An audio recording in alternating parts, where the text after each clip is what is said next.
It's not a game, it's a rich thing. Welcome to another deep conversation on Vinci to the World, your personal journey to health, wealth, and happiness. My name is Dino Delpesh, your host. I am an entrepreneur and a bodyweight strength coach. Now, if you don't know what that is, it's all good. Just stick around and you'll soon find out. My aim with this segment is to have very deep conversation with extraordinary people from the island of St. Vincent and the Grenadines and abroad. Now, these conversations are designed to bring you greater possibilities and insights into living a healthier lifestyle physically, mentally, emotionally, spiritually, and wait for the big one, financially. Now, if you're the kind of person who attaches value to living a healthier lifestyle, personal development, and self-growth, this is your conversation.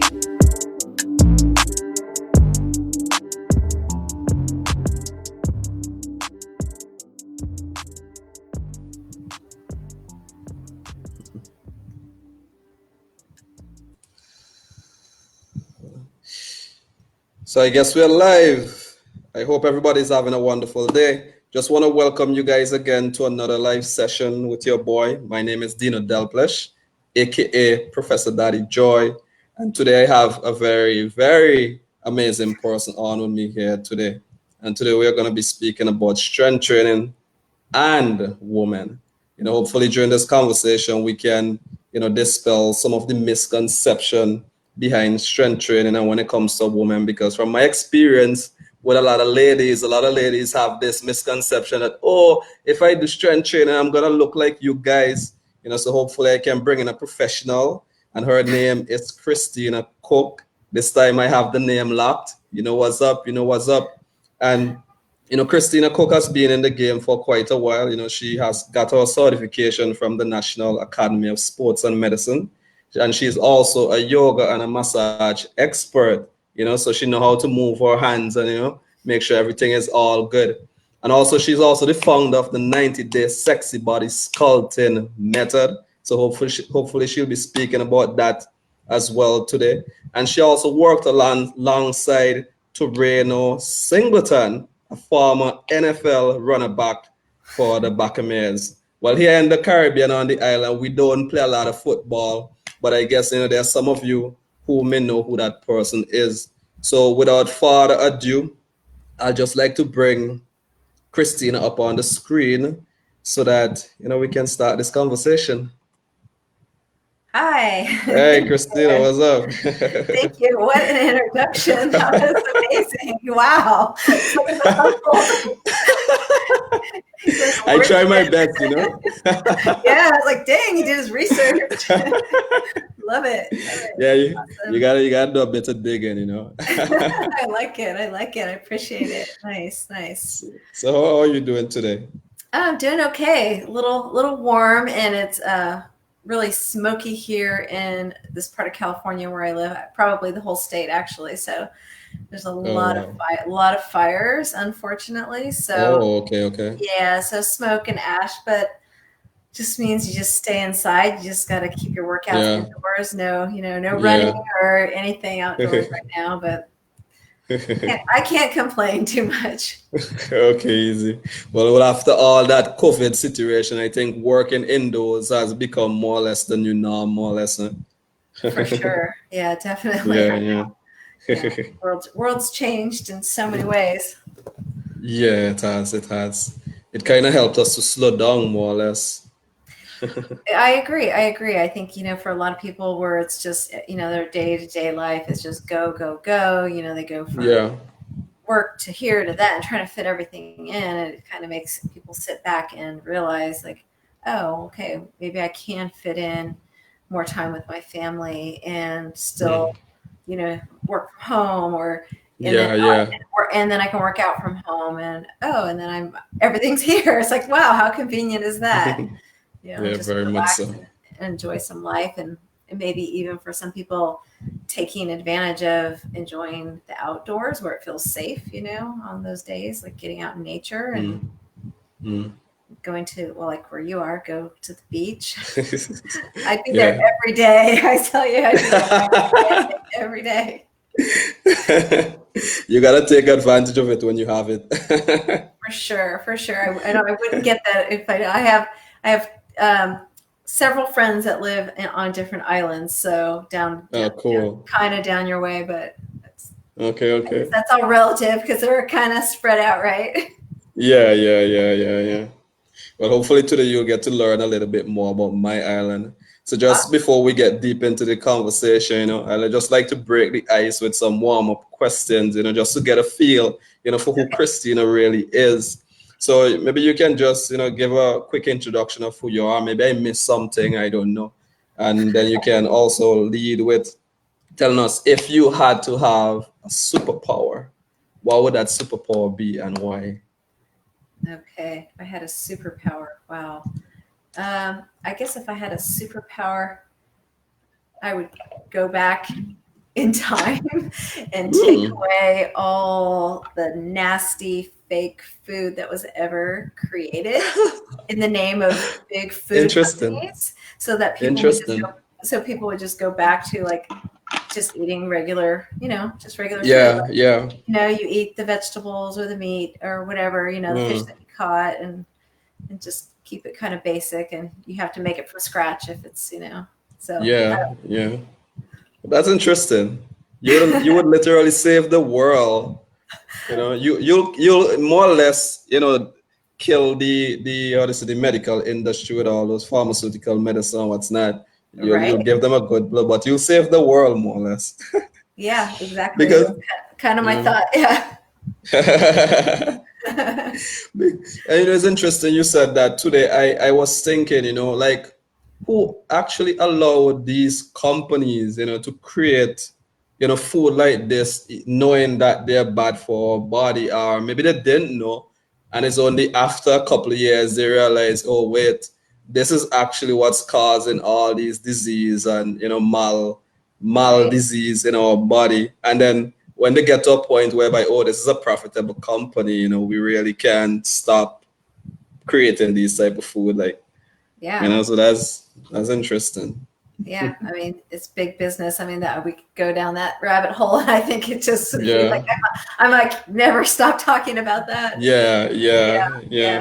It's pretty crazy. I think it's pretty deep and pretty enmeshed between, huge money making profiteerism and even, I think a little bit of government involvement and whatnot, because again, it came down to financial things. And yeah. I don't know, I'm going to end up sounding like some kind of weird conspiracy theorist. We'll just leave that where it is there. But why? Okay. The big question is why would you want that superpower? Like, maybe I'll have my reason, but why that would be your superpower?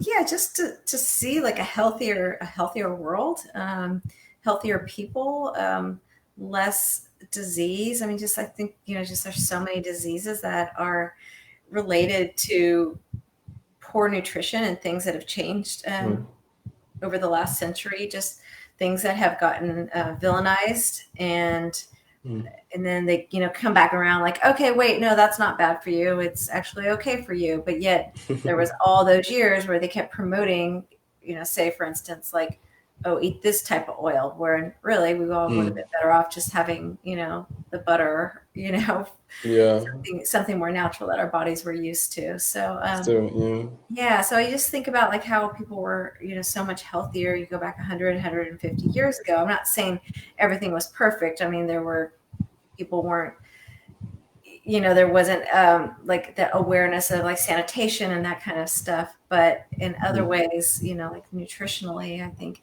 and people moved more, they got up and they moved more. They, they had their homes or their land to take care of. And so there wasn't that as sedentary of a lifestyle as people are now. Yeah. So I don't know. I guess I just feel very passionate about promoting a healthy way of living, eating, moving your body. It's not to say that I'm 100% perfect, or that I look down on anybody who, does something. I mean, yeah, it's like, we all can have some things that are of enjoyment, but just overall, I think just like the overall wellness and health. And Yeah, definitely. You need a balance somewhere. It's like it's okay when you are aware that okay, physically moving your body, tends to keep you at a particular place with yourself, and eating healthy most of the time is much better than just being lazy about it and don't really care whether or not this food is affecting me. right, Like I right, understand that. Yeah. Yeah. We're not yeah, perfect and we all live in this world together. We right, succumb into some of the same, marketing trends. So, right, but at some yeah. point, we need to be responsible. Yeah, Yeah, yeah, I get that. I think so, and I feel like, and obviously companies aren't going to be responsible because they're in it for profit. But Yeah, I guess I just feel like I really care about those things. I care about just humans, and it's not about aesthetic, like how somebody looks. I mean, that can be a mm. bonus, if you feel like you look good and you feel good, and that's great. But ultimately, it's like, how do you feel on the inside? Because that's going to project Yeah, yeah. how you're going to feel on the That's outside. so true. Yeah, that's so true. So That's so I true. guess 100. that's where I come from with my Yeah. passion. And yeah. Oh, that's cool. That's really cool. And I see that you're doing your part to make sure that, there are more women living that healthier lifestyle. And I see you have Yeah. a very interesting story of your own, from, 2000, was it 2012 to 2013? That was Yeah. an amazing transformation. Can you talk a bit more about that? Like, what was that like for you? Like from the Yeah. beginning? I mean, I guess because around that time, I mean, if I could go back even further, I always never really had an issue with like body weight, except, I mean, getting pregnant. But I kind of pretty much could eat what I wanted, but I still tried to always be healthy. I mean, I went through a phase where I Mm. tried vegetarian, or I tried this, I tried things, but always Mm. tried to be healthy. But I was kind of like, your average person, where Mm. go out and have some beer. You do that in your 20s and your 30s, and it's Yeah. all good. And then all of a sudden, it's like I got to an age and I wasn't doing so great with some of the foods, and I just like was having Yeah. terrible headaches, and um, Oh. just not feeling great. And I had little extra that I was carrying around my midsection. And maybe some people, they'd look at it and say like, oh, that's nothing. But to me, it didn't feel good. It didn't feel comfortable. It didn't feel like me. So Mm. I don't know. And I guess it's the headaches that drove me to like make a change. And somebody just kind of referred me to a book to read, and read a book. And because I was like, oh, dumb, that's silly. What's wrong with this, or what's wrong with that? And then it just kind of enlightened me a little bit. It kind of woke me up a little bit, again, to a new way of thinking. And then I just kept reading book after book, and just Mm. kind of self-professed like food or nutrition nerd. But I'm not an expert. I don't have any kind of certification in nutrition, but I, enough to guide people and to kind of make people think, and like just bring Yeah. up the conversation. It's like, well, how about this, or try this, because that's kind of how I experimented. Mm. And I Okay. still Okay. feel like I experiment with things like, well, let's see, how do I do if I take this out this week, and maybe in a couple of weeks I can reintroduce it again. And but yeah, at first, it was scary. It felt a little bit like, oh, am I going to be okay? It's like, well, of course you're going to be okay. There's still plenty of other food to eat. And yeah, and then, like a year later, or less than a year later, it's just like looking back at those pictures, like, oh, wow, that was a transformation. And Mm. the way I felt, the way my head felt clearer. I didn't feel Mm. those crazy headaches. Sometimes they'd still come on. I could still get them triggered, but I don't now. Not so much anymore. It's very rare, and to be honest, if I trigger one of these terrible migraines, it's usually because I've consumed some alcohol. So That's the hangover. yeah, so I try to be really careful about the alcohol that I choose to drink. Yeah, and how often and how much. So yeah, Mm. yeah, it's things change. It's like we don't want to believe that when we're young, 20, 30, you don't think like, oh, I can do whatever. And then all of a Yeah. sudden Yeah. Yeah. you get to 40 or beyond, and then Yeah.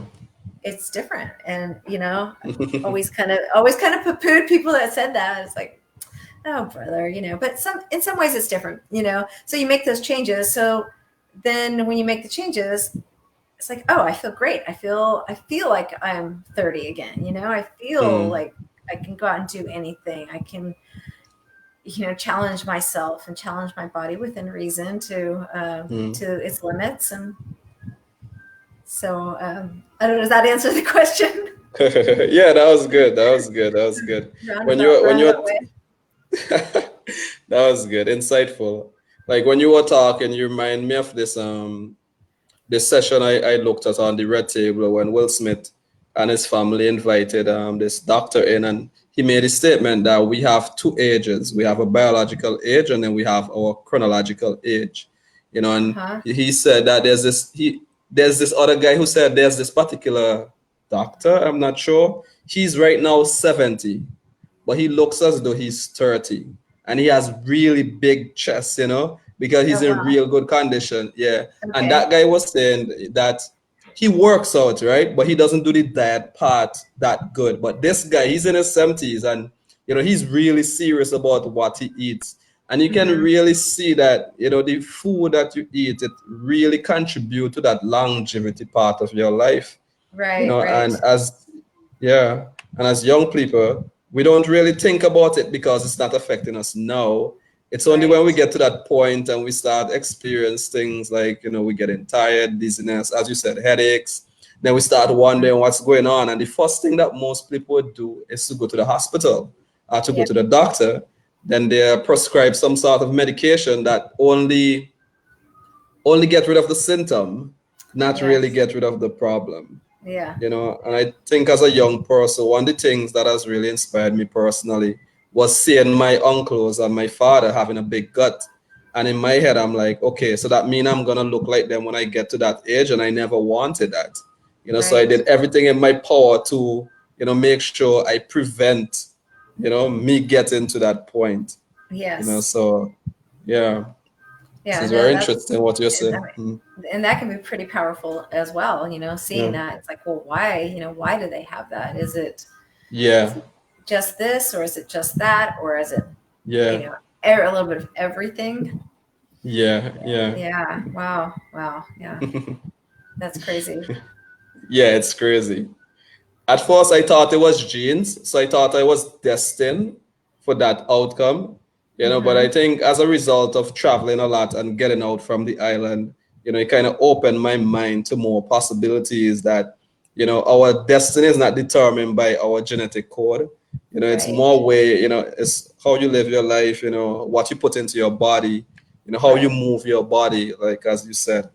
Right. So, yeah. So you've heard that the term epigenetics? So epigenetic. Epigenetics. Yeah. I think I came across that term recently. Yeah. So, but you can go ahead and elaborate. Yeah, I mean, I'm not like an expert on it, but yes, we have like these genes, and so that it can make us more prone to certain things. But sometimes with genes, it's also the habits and the things that we've learned. So if you can kind of change those habits and take your genes, you can kind of, it's almost like you put a curve or something in the genes.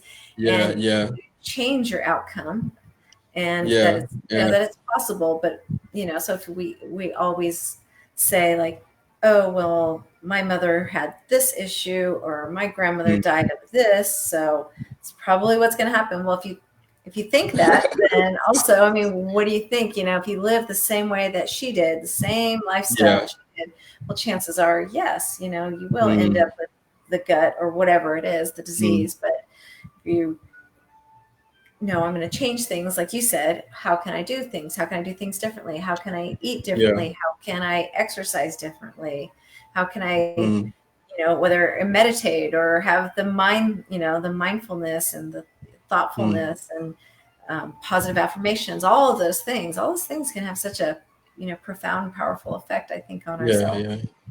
Yeah, they can. They can. So so you're gonna fight that. You're not gonna go down that. Definitely. They're gonna be like, wait, what? I know, and it's so interesting. It's so interesting.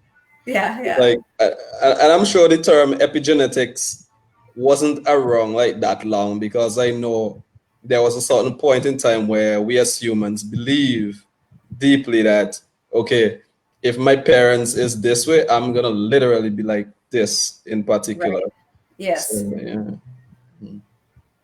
So the research is changing, things is coming along. Yeah, for sure. Yeah, there's so much information out there on that, but and I just like bringing it I up know. because then it's like somebody's like, oh wait, what's that? And then they go and they can go Google it and learn a little bit more about it and be like, Yeah, okay, yeah, so yeah. maybe I can change my gene expression. Mm. Yes, you Hmm. still have the same genes, but I guess it's more about the expression of how they Exactly how it shows up. Yeah, yeah, yeah, yeah, yeah, yeah. Mm. exactly. That's dope. So, guys, Google that word epigenetics. If you believe that as a result of the way your parents may look or they have lived, you think that that's your destiny. But science is now showing that's not the case.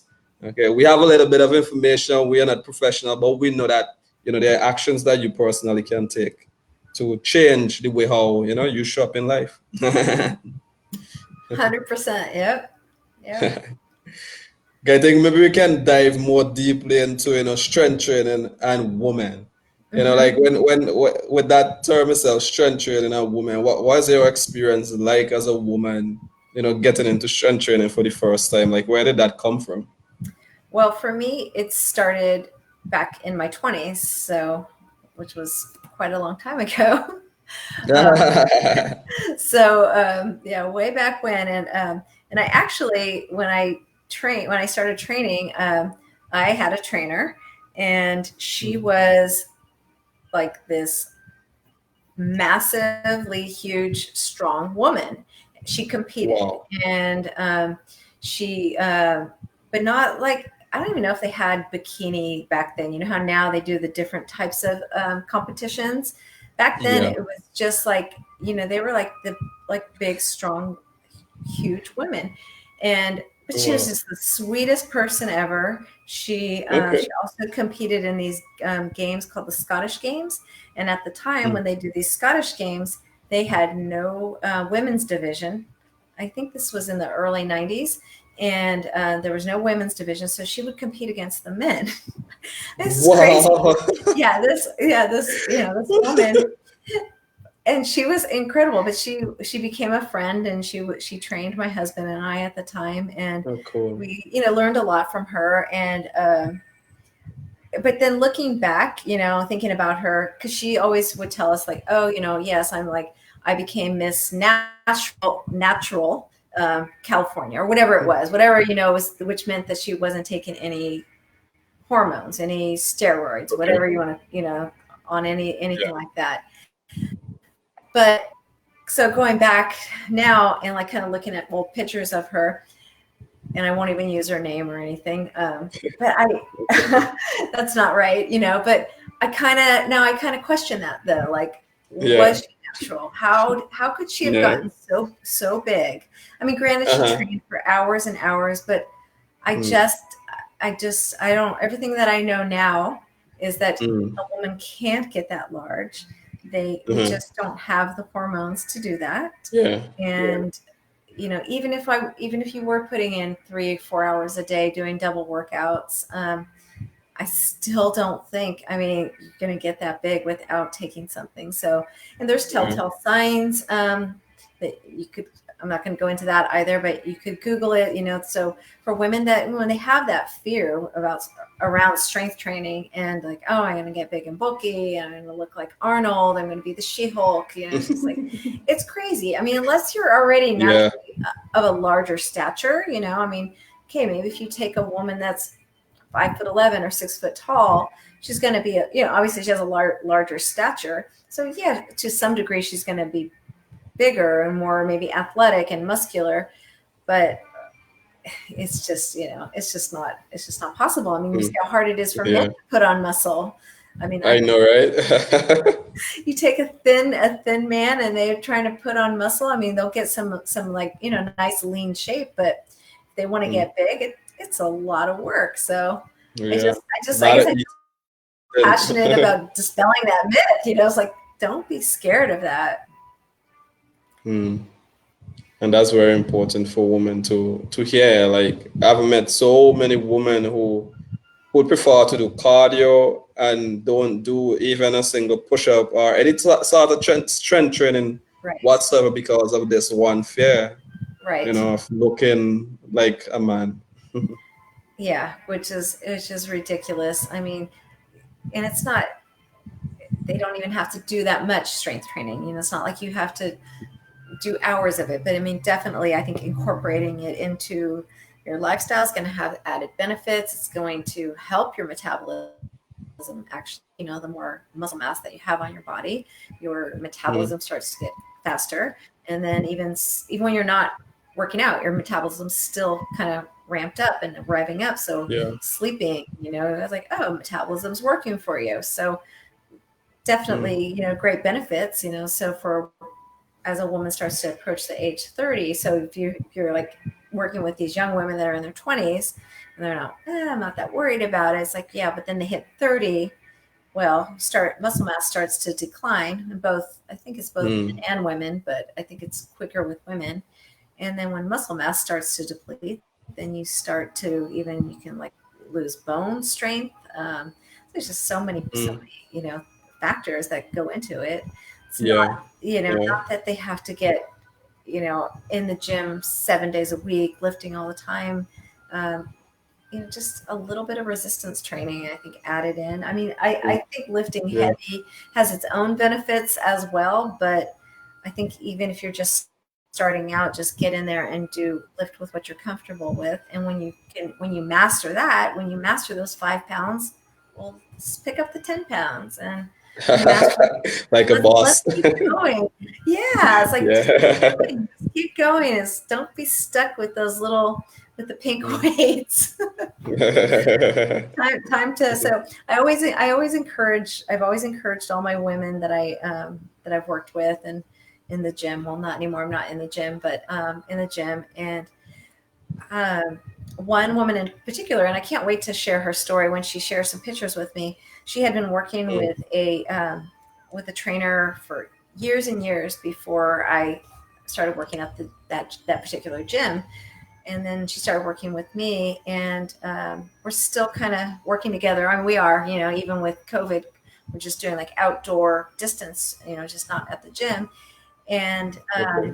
she's gotten so strong, and she told me that she was scared to go heavy, and he never pushed her. He just let her he just gave her a workout.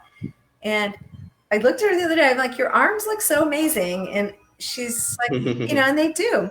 She was always thin, so she Mm, never had to lose weight. But, I think she didn't want to lose her thin shape, but she hasn't lost her thin yeah, shape. yeah. She's still, Mm, she's still thin. She's just got a little bit more like, I'd say, the curve to define, yeah, curvy. Yeah, yeah, curvy, yeah. the toning, it's just the defining. And I think she was worried about like, oh, if I lift up this, 100-pound barbell, oh my gosh, am I going to get hurt, or am I going to get like massive muscles? And she doesn't. Mm, And she's done mm, great. Yeah. So yeah. it's just such an awesome story. So I can't wait for her to send me some pictures and write something up a little bit about what she's Nice, feeling. nice. I don't want to speak her words, but yeah, That sounds it's amazing.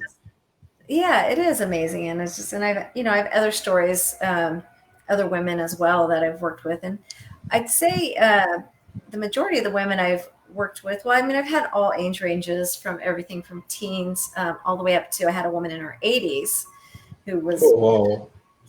I mean, in amazing shape, crazy shape. Mm, She just wanted me to push her. And this is a woman who was not scared to lift. I mean, unless she felt like it was going to hurt her, which I never wanted that.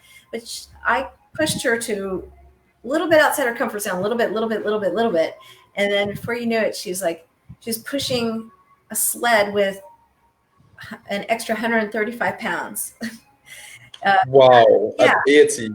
yeah. She'd push it, she'd pull it.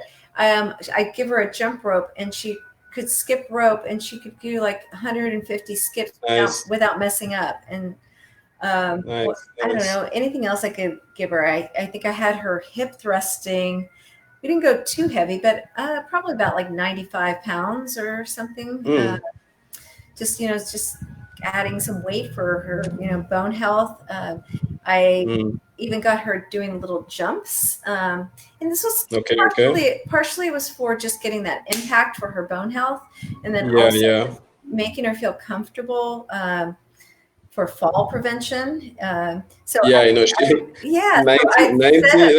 can take a fall. Like she can take a fall. Right. Yeah. But at first she was scared, and I'd be like, here, hold my arm. And I'd set up these boxes, and she'd jump, she'd do like an inch where she'd jump up, and then maybe it was 2 inches. I mean, I never gave her huge box jumps or anything crazy, but she'd practice jumping up. She'd practice jumping down. She'd bend her knees, and she just was the spryest thing you'd ever seen. And I miss seeing her because I'm not in the gym anymore, and she's not there either. Nobody is, but but just some pretty cool things to a 15-year-old girl who kind of was into she didn't do powerlifting, but she kind of did some powerlifting moves. So had her back squatting and deadlifting, and so hitting the whole range, the whole gamut of ages of women. And it's just exciting for me just to see that, and to see the enthusiasm, and I think it's empowering. I think women feel empowering. Yeah, very much. I can imagine. Yeah. So I think once if you can get your women, once you talk them into it and get them there, then you might see that change in them where they get that excitement. It's like, oh, okay. It's like, oh, it feels good. And then how proud they feel when they get that first, like strong lift, or, whatever their milestone is, whatever that, their achievement is. And I can see that could most definitely also be a boost in self-confidence as well. Just being able to do something like that as a woman, that would be a major boost in self-confidence. I think so too. Yeah, absolutely. Yeah. Just, I had a client recently that we just started working with, and it was online because she lives far away, and she wanted to get in a little bit better shape because she was getting married, even though it was COVID. She's like, I'm still going to get married. I still want to get in my dress. And so she definitely has gotten stronger so quick, which is amazing. And then after she got married, they recently bought a new house, and they bought some furniture, and she went to get the furniture with a girlfriend, not her husband. And she was so excited to tell me that she said when they offered to help her load the furniture into the pickup truck, she's like, we don't need your help. We got it. And she was like, I felt like, I don't need this like a boss. Absolutely. So just lots of awesome stories like that. But anyhow. So all those women that are working with you, I want them to know that when they work with you, that don't be scared. They gotta listen. They gotta listen to you, right? Straight up. And it's interesting, like even the body itself, like the body try to stay in balance. So strength training helps a lot with losing weight, because as the body start putting on muscle, it's gonna get rid of the fat so it can balance out its weight. Right. So. Right. So the scale might say the same thing, but times, then you look in the mirror, but you're like, but you look different. That's true. Yeah. So always reminding women of that as well. Yeah. Most definitely. Like, I think we give the scale too much prep, the scale is the main way to tell whether or not they're progressing or not for most women, when it shouldn't be. It's just one unit of measurement. Exactly. Yeah. I think it's a great tool. It's definitely a tool that we need to use, but one of many. Tape measure is another one. Visual. You could get into calipers or something like that. But I don't know. I've never really mastered using the calipers, and and it's kind of invasive, pinching the fat. And then, there's fancy scales that people have, which, some people like that. Again, I don't know how accurate they are. I don't think anything is as accurate as like the hydrostatic weighing. So I think tape measures and visual are probably one of the best measurements. Get your friends to take you a picture. So picture. Okay, the pictures don't lie unless they're photoshopped. Yes. Yeah. So if you're using it for yourself, where you want to put your picture side by side, and you can like get that confirmation of like, oh yes, I can see, yes, then absolutely it's not lying. I mean, yeah, Photoshop for sure is like fake, right? Almost everything on Instagram, fake, or or it's angles. There's a lot of people knowing how to pose to lighten. Yeah. Which that's fine. I mean, I think that, yeah, it's okay. Yeah, it's like I understand wanting to put your best self forward, right? And there's nothing wrong with that.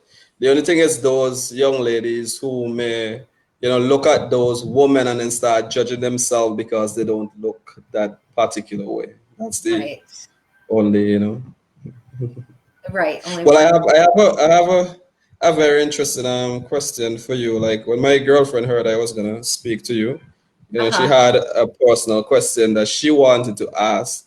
I figure she said, as a woman, you will more understand. Okay. Because and she's like, what's your girlfriend's name? huh? What's your girlfriend's name? Dassel. Okay. Yeah, Dassel. Okay. Okay, and her question was, she said, women tend to experience their up and downs of emotional and physical state every month according to their menstrual cycle. Okay. And then she said that she tends to feel super weak and tired all of a sudden when it's getting close to her menstrual period, even though she was super pumped up 1 or 2 days ago. Right. Is this normal? Why is this happening and how do we cope with this? That's a pretty loaded question. Yeah, of course it's normal. Yeah, absolutely. It's normal. And I think the best thing is if you don't have, if you're feeling that way and you don't have the energy, it's like you have to honor that, and you maybe take it lighter at the gym or with your workout, or take a rest day if you need those couple days until the hormones regulate. So yeah, it's that way because it's hormone fluctuation. Yeah,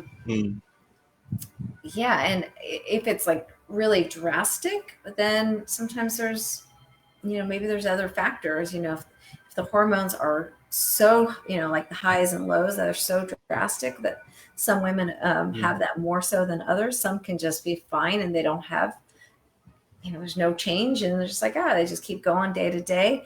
But I do think it's very normal. And I think there's some pretty good websites out there with information that specialize in that. And I can give you that afterwards, or kind of point you in the right direction for her, where they kind of, lots of great articles. I wouldn't say I'm an expert on that in particular, but I would say that honoring how you're feeling and don't push through it is important. Just like if you weren't, if you felt a little bit under the weather, kind of almost treat it that way. That your body is, it's going through a change. It's not forever. It's, it's a day or two, but it's shedding. So there's things that are happening. So, it's a pretty big deal. So it's honor. But yeah, I'm trying to think. I know that for some women, it's like they're in excruciating pain and discomfort, or the fluctuations of the moods are super extreme. I think a little bit, is pretty normal, but sometimes when it's super extremes, it could be that there's even more imbalance than needs to be, that there could be other factors to look into.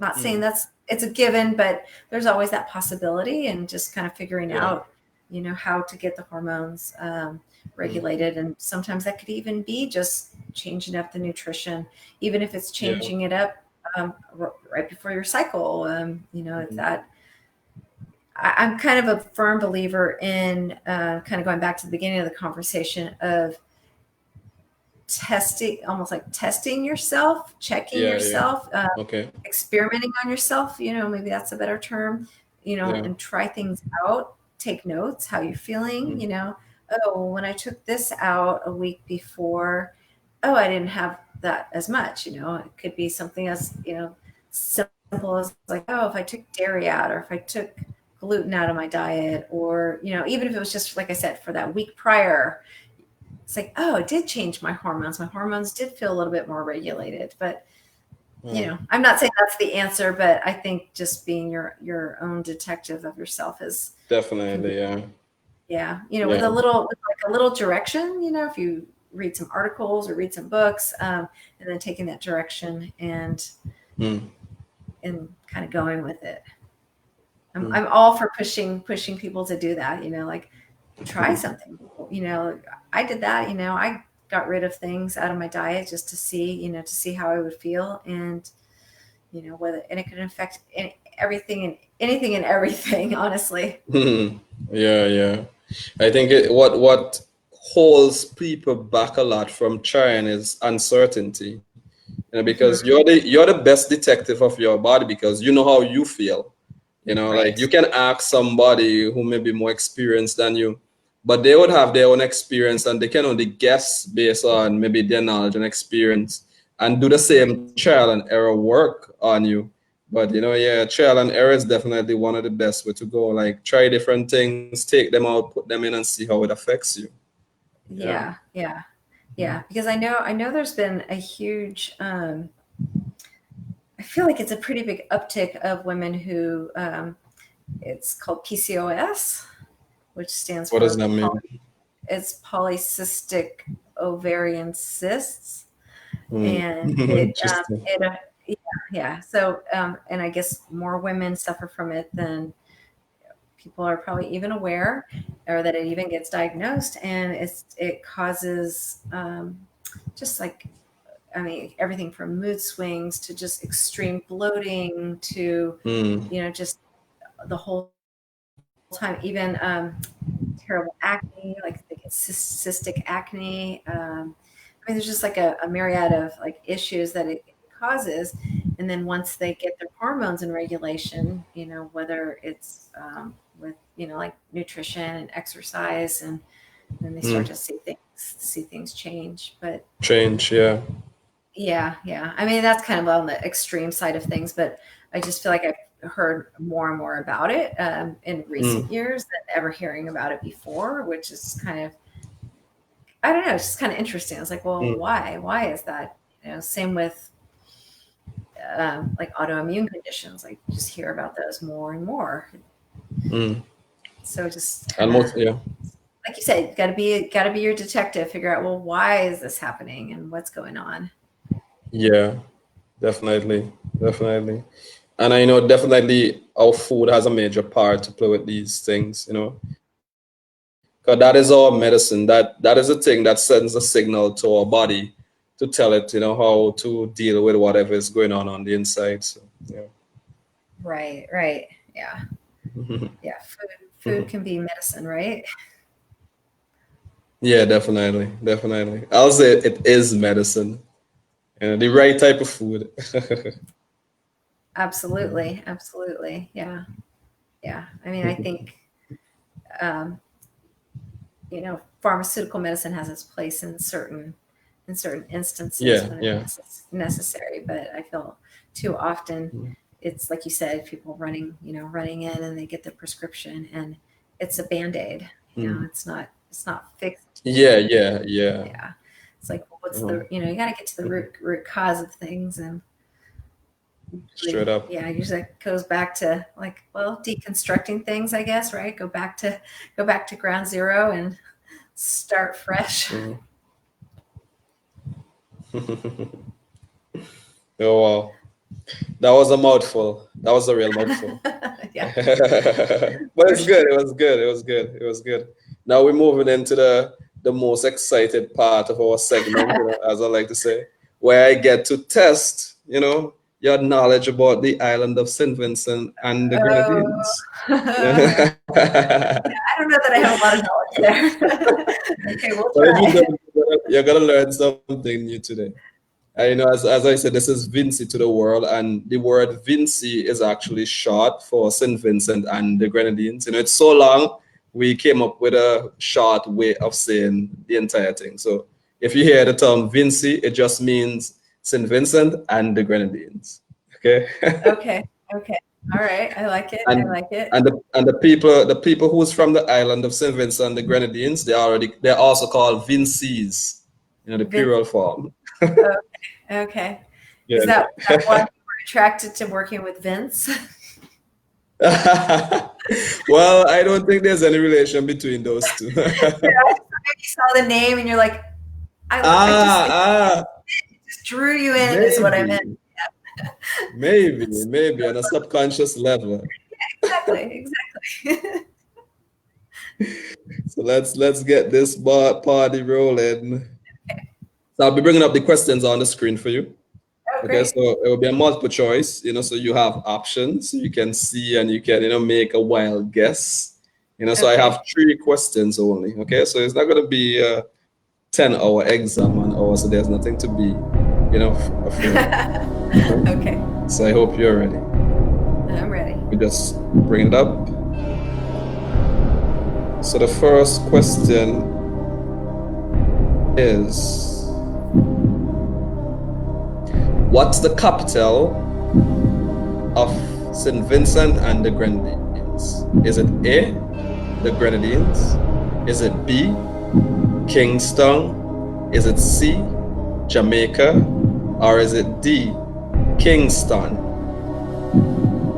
B. Which one? Kingstown. B, Kingstown. B, Kingston. And the correct answer is... And it is Kingston.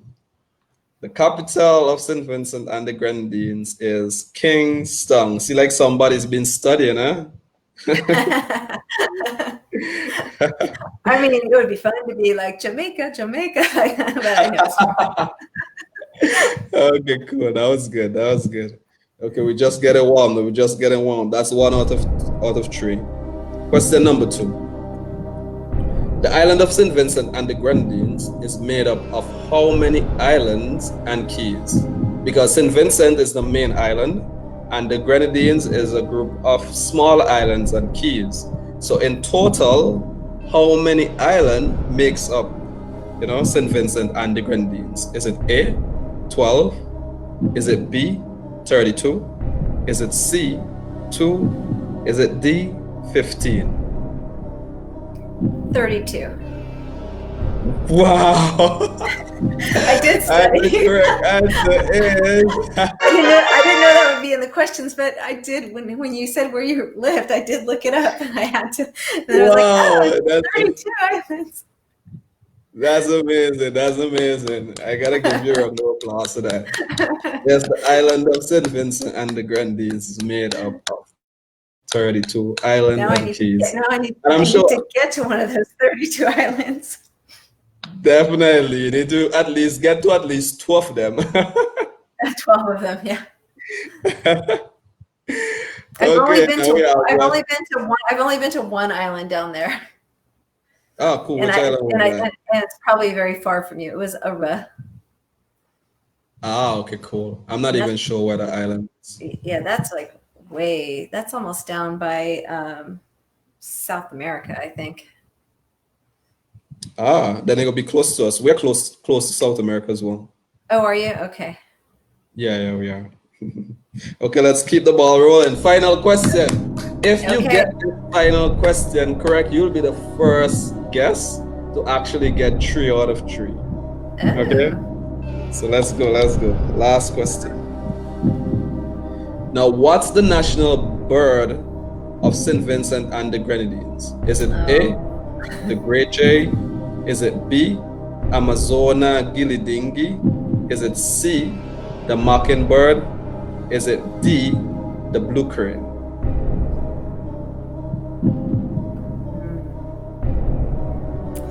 This one I didn't see. I don't know. Wow. Well, I'm just going to take a guess, and I'm going to say D. Okay. Is that your final answer? I don't know. I mean, I was like, well, that Amazonian, Amazona, what was that? That sounds pretty cool, but I don't know. I was like, is that a real bird? Is that a real bird? I don't know. I can't give an answer. Is that your final answer? I'll just go with that crane. Yeah. You're gonna go with blue crane? I'll go with that sounds so boring. I know. Okay.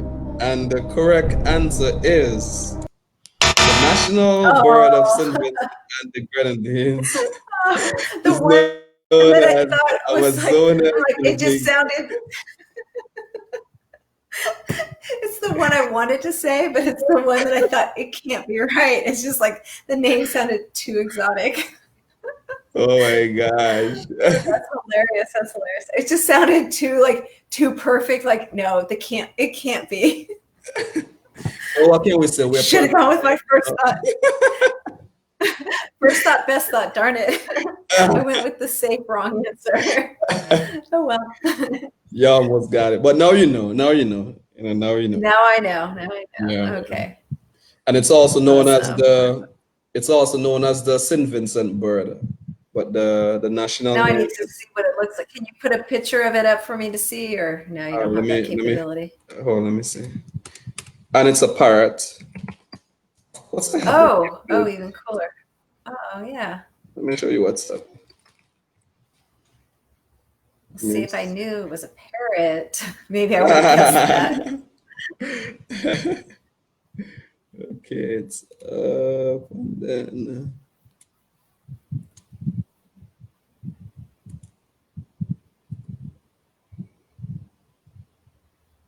See, fun fact, I used to own a conure, which is a little type of parrot. Oh, cool. And I think they were native of like Costa Rica. Okay. Let me share the screen.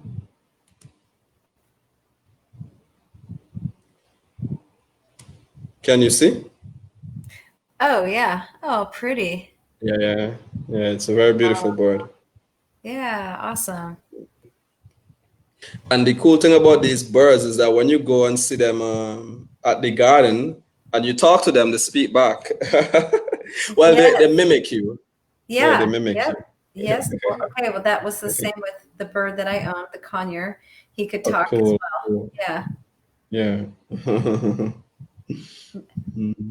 Now I feel guilty that I owned a beautiful bird like that and kept it in a cage. But it's all good. You live, we learn. We live, we learn. Yeah. Yeah. Awesome. Okay, so that was the last segment. So just before we make our leave, maybe there are people who would be tuning into this show after the podcast who would like to know more about Christina Koch. Maybe they like to work with you. They like to reach out to you. How can they do that? Best place would be on Instagram or Facebook at Christina Koch Fitness, my page, so they can reach me there, or can drop me an email. Same thing, ChristinaKochFitness@gmail.com. Oh, cool. Make it easy. Yeah, make it easy. Yeah. Don't have a website yet, but hopefully soon. Baby steps. Absolutely. Yep. Thank you so much for having me. Yeah, you're welcome. It was fun. It was a fun conversation. And I hope I believe we did give a lot of value during this conversation. I don't know if there's anything else you like to leave before, any tips, any suggestion before you leave, before we say bye? No, just, like we said, just those baby steps, just get in there and just start small, just pick something up and just try it out, you know. What do you got to lose? Nothing. You just start small and you get big, and you know, who knows what you can achieve, right? Straight up. Well, I just wanted to thank you, thank you for joining me in this conversation. I always do enjoy, coming on and talking to other experts, and it really bring more insights, into my space. I learn about that PCO, PCOS, yeah, PCOS. Yeah, PCOS and epigenetics, about how we can, change how our genes shop. So those were some cool discussion. And even about that old lady at 80 who was able to hip thrust 90 pounds, and that's an accomplishment. Like, I know there's some girls at 20 who can't even do that. So that's dope. Yeah, definitely. Yeah, for sure. It's like I said, anything can happen. You can always keep going. And I mean, that's my goal. It's like, I want to get to 80, 90, and like you're saying, the band, that still looked fit and felt good. And yeah, that's the goal. Okay, thank you, Christina. I think I'll let you go and have a wonderful day. You can just go and chill with the husband, just. You too. Thank you so much, Dino. Okay, bye. All right, take care. Bye. So that was another episode of Vinci to the World. I hope you enjoyed the conversation. Big up yourself. It's not a game, it's a rich thing. You've made it to the end of another deep conversation on Vinci to the World. And I hope that this conversation has brought you a ton of value. As I said, that my aim here is to act as a bridge between two worlds, that of St. Vincent and the Grenadines, and that of the network of experts I've had the opportunity of connecting with throughout the years. Now, to ensure that my mission here has been accomplished, all I ask is for you to leave a comment in the comment section stating what top 3 insights did you gain as a result of this conversation. And also, if you like, you can also leave one actionable step that you can take in the next 7 days that is going to elevate your personal development. I'm Dino Delplesh, your favorite bodyweight strength coach. One love.